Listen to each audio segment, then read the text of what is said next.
برادران اسلام اور میرے پیارے اسلامی بھائیوں اور بہنوں، السلام علیکم۔ آج میں آپ لوگوں کو اچھے نیت کا پھل کے بارے میں بتانے جا رہا ہوں کہ اگر آپ کا نیت اچھا ہے تو اس کا پھل بھی میٹھا ہوگا، کیونکہ اسلام میں کسی بھی کام کا دار و مدار نیت پر ہے۔ اگر آپ کھڑکی کھولتے ہیں اور آپ کی نیت ہو کہ اذان کی آواز آپ کے کانوں تک پہنچے تو یہ اچھی نیت ہے اور اس نیت کا پھل آپ کو ملے گا، یعنی ثواب ملے گا۔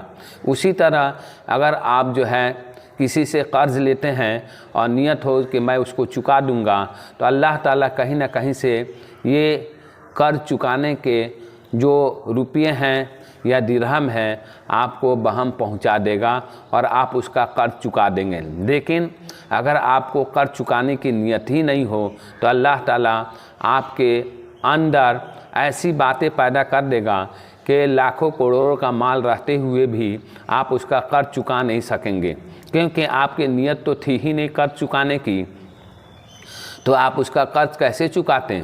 پیسہ روپیہ جو آپ کے پاس رہتا ہے وہ آپ کی ضرورت پوری کرنے کے لیے رہتا ہے، قرض لیتے ہیں اپنی ضرورت پوری کرنے کے لیے لیتے ہیں، تو اس لیے قرض چکانے کی نیت سے قرض لیں گے تو ثواب بھی ملے گا، اور قرض چکانے کے لیے اللہ تعالیٰ کوئی سبیل بھی نکال دے گا، کوئی راستہ بھی نکال دے گا، اور آپ جو ہے دنیا میں بھی سرخرو رہیے گا اور آخرت میں بھی سرخرو رہیے گا، آخرت میں بھی کامیاب رہیے گا، دنیا میں بھی کامیاب رہیے گا۔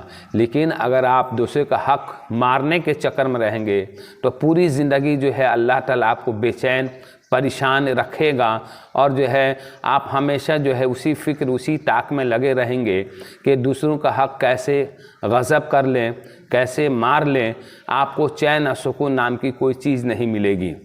حضرت ابو ہریرہ رضی اللہ تعالیٰ عنہ رسول اللہ صلی اللہ علیہ وسلم سے روایت کرتے ہیں کہ قوم بنی اسرائیل میں سے ایک شخص نے کسی دوسرے اسرائیلی سے 1000 دینار یا درہم قرض مانگا، اس نے دے دیا۔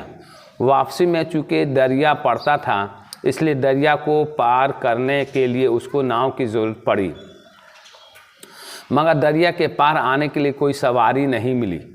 مجبوراً ایک لکڑی لے کر اس کو کھوکھلی کر کے درہم یا دینار اس میں بھر دیے اور دریا میں اس کو ڈال دیا اور خدا سے دعا کی یہ لکڑی قرض لینے والے کو پہنچا دے۔ اتفاق سے یہ لکڑی ان کے ہاتھ لگ گئی جس نے قرض دیا تھا۔ اس نے گھر میں جلانے کے لیے لکڑی کو اٹھا لیا اور اس کو کھولا تو مال نکلا۔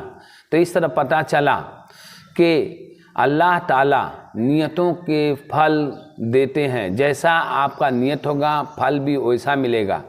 یعنی اس اسرائیلی نے جو قرض لیا تھا اس کو چکانے کی نیت تھی، لیکن دریا بیچ میں پڑتا تھا اور اس کے لیے ناؤ کی ضرورت تھی، تو ایسے موقع پہ جو ہے وہ چاہتا تھا کہ وعدے کے مطابق قرض اس کو لوٹا دے، لیکن کوئی سبیل اس کے سامنے نہیں تھی، تو اس نے لکڑی کو کھوکھلی کر کے اور اس کے اندر دینار یا درہم بھر کر اور اس کو دریا میں ڈال دیا، اور اس نے اللہ سے دعا کی کہ جس نے مجھے قرض دیا تھا اس تک یہ پہنچا دے۔